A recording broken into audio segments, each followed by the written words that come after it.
more fire and then so combination no me hu say wa sheda na why na say ja 1 million no because ye made we yan come go ye made jam en ka bara ka bo life ba ka ma to dan ya nyema be oh ka be bia wu aba me sabre ohun la na o fam hu na che wo ho aduma menu na so akwate na chepa o se nipa ho ban sem bebre sa na fe ho tete ope na so akopa ba bi na si ye nyanko po ya wadi e kosi asa no de ye na be kire eni do so no de akosi enti eni na do so na de enti a me say see free the anko mu nie CJ tie me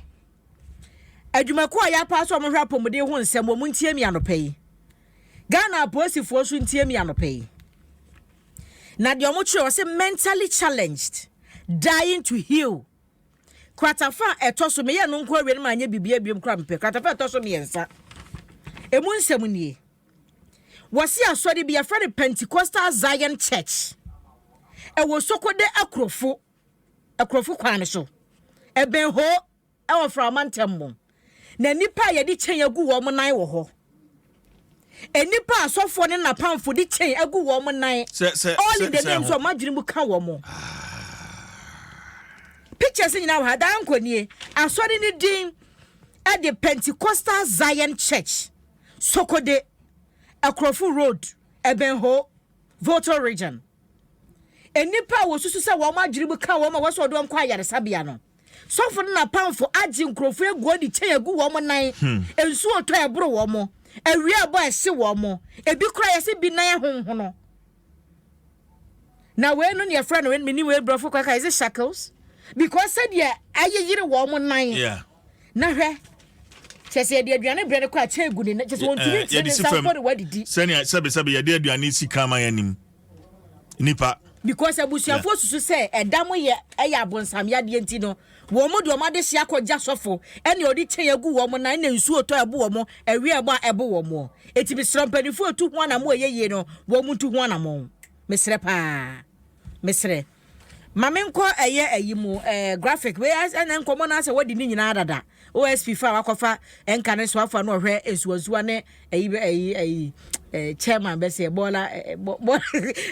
ho nsam so wo mayibu no emu nsebe wa ha media budget review enche da ba so na man Ghana photo sanfo wa bon homodia ne mpanimfo bia eye adwuma wo mayimu ahia ene o makasa na gutafo ka ho afei animdifo mpanimfo nyina ka ho ene wa hye o mo bose enche nyemo no mototo no onim se dwamu aye dende na so kakra bibia befa mampanyi dada wanya ne ba bi kro John Evans Atamels ofiri mo nse no ani finsha makomako dubako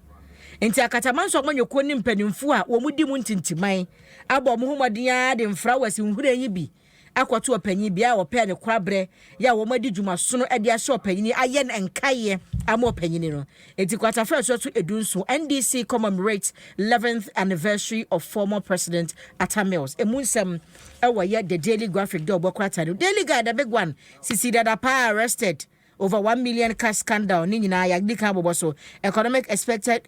expected to show positive stabilization signs na second of rate no so maboso na NDC market o mamake mampanyi dada na mampanyi ba me onso gusua ya wo ba pro en wo se ono be lead MPP na wafa so am make history